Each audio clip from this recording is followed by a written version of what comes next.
무심코 화장실에서 사용하는 제품이 암과 치매를 유발시킨다는 사실 알고 계신가요? 대부분의 집안 화장실에서 이것을 볼 수 있는데요. 하지만 화장실에 이것을 오래 둔다면 폐암과 치매 발병 확률이 높아지게 됩니다. 이 영상 끝까지 보시고 화장실에 이것이 있는지 확인해 보세요. 가족들의 건강을 위해 이것을 꼭 버리시거나 잘 관리하셔야 합니다. 그 전에 건강짝꿍 김선생 채널 구독과 좋아요 부탁드립니다. 영상이 좋으셨다면 주변 지인분들께 공유해 주세요. 화장실에 놓으면 안 되는 물건이 어떤 게 있나요? 먼저 화장실 슬리퍼입니다.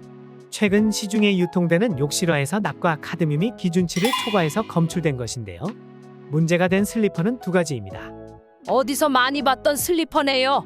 혹시나 화장실에 있다면 당장 버리셔야 합니다. 해당 슬리퍼에는 납과 카드뮴이 기준치보다 2배 이상, 프탈레이트계 가소제는 200배 이상 초과한 것으로 발표되었습니다. 납에 노출되면 어떻게 되나요? 먼저 납에 지속해서 노출되어 중독된다면 고혈압과 심장질환에 걸릴 수 있습니다. 22년에 한국 성인 여성을 대상으로 한 연구에서는요. 혈중납 농도가 높을수록 심장질환 발생 위험이 5.7배, 고혈압 발생 위험은 3.4배 증가하는 것으로 나타났습니다. 그리고 카드뮴에 지속해서 노출되어 중독된다면 골다공증이 유발될 수 있습니다. 국내 연구팀에서 한국 폐경 여성의 혈중 카드뮴이 골다공증에 미치는 영향을 분석했는데요. 그 결과 혈중 카드뮴 농도가 높을수록 골다공증 발생 위험이 3.6배 정도 높았다고 합니다. 그리고 폐암, 전립선암을 유발할 수 있어 국제암연구소에서는 인체 발암물질로 분류하고 있습니다. 혹시 이타이병이라고 들어보신 적이 있으신가요? 네, 얼핏 들어봤던 것 같아요. 이 사례가 일본에서 있었던 카드뮴 중독의 대표적인 사례인데요. 카드뮴에 오염된 쌀을 장기간 섭취한 주민들에게서 골다공증이 나타났다고 합니다. 프탈레이트계 가소제에 노출되면 어떻게 안 좋나요? 해당 물질은 내분비계 교란 물질로서 호르몬의 기능을 방해하는데요. 남성의 경우 정자의 DNA 손상을 발생시키고 여성의 경우 불임을 유발합니다. 그럼 화장실 슬리퍼를 사용하지 말아야 하나요? 되도록이면 사용 안 하시는 것을 권장드립니다. 맨발로 화장실에 다니면 미끄러울 수 있잖아요. 그렇다면 원목 발판을 사용하시기를 권장드립니다. 두 번째는 화장실에서 사용하는 세제입니다. 화장실에서 청소하실 때 어떤 제품 사용하시나요? 저는 보통 락스랑 타일 세정제를 사용해요. 락스로 청소하실 때 주의하실 점이 많은데요. 당연히 아실 테지만 고무장갑을 꼭 착용하셔서 피부를 보호하셔야 하고요. 마스크도 착용하셔서 락스를 사용하실 때 증기를 흡입하지 않도록 하셔야 합니다. 환기도 필수입니다. 보통 타일에 낀 물때나 곰팡이가 잘 제거되지 않아서 타일 세정제와 락스를 같이 사용하시는 경우가 있는데요. 산성 세제인 타일 세정제와 알칼리성 세제인 락스를 혼합해서 사용하면 절대 안 됩니다. 왜 그런가요?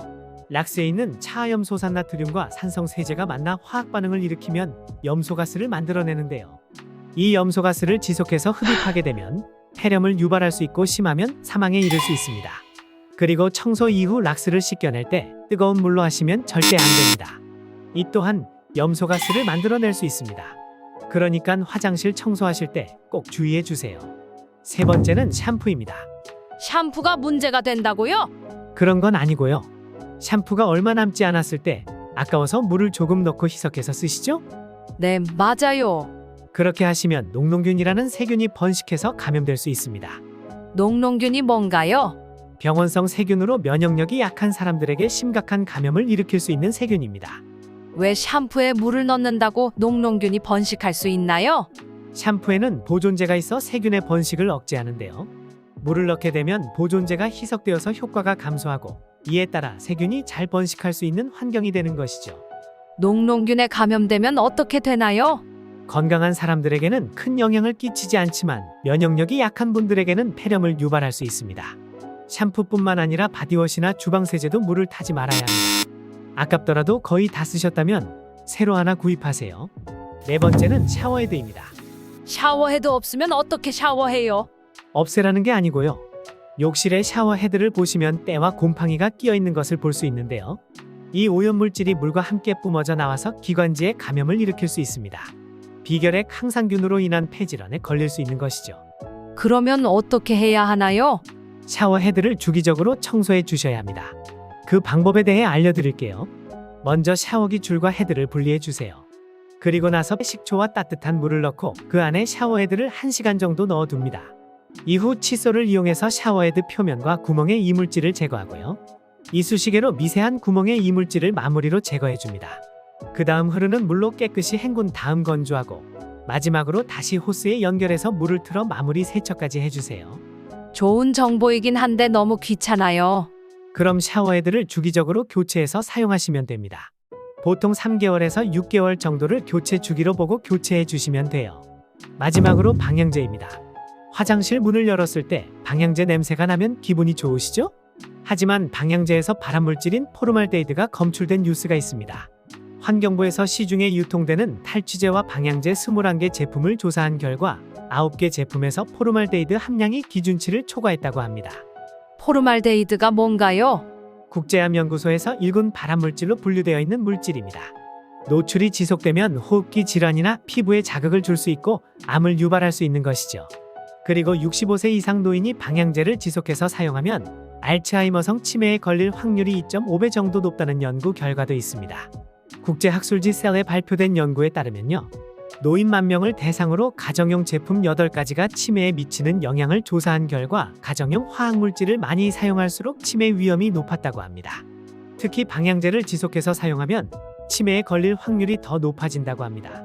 그럼 화장실 냄새를 없애려면 어떻게 해야 하나요? 청소를 주기적으로 하시는 게 필요하고요. 화학제품 대신해서 숯을 이용하는 것을 추천드립니다. 화장실에 숯을 놓으면 뭐가 좋나요? 숯이 공기 중의 냄새 분자를 흡착시켜서 불쾌한 냄새를 제거해 주고요.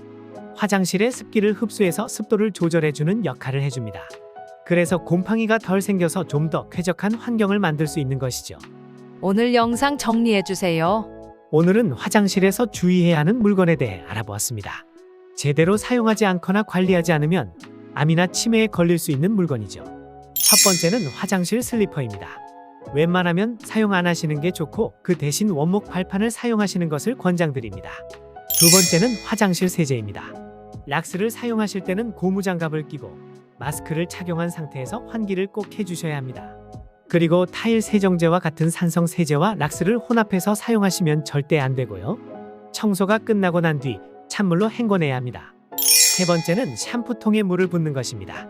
면역력이 약한 분들은 녹농균에 감염될 수 있습니다. 네 번째는 관리가 안 된 샤워헤드입니다. 주기적으로 청소해 주셔야 하고 관리하기 귀찮다면 자주 교체해 주세요. 마지막으로 화장실 방향제입니다.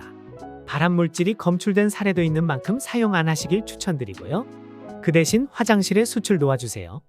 오늘도 영상 시청해 주셔서 감사합니다. 다음에도 좋은 영상으로 찾아뵙겠습니다.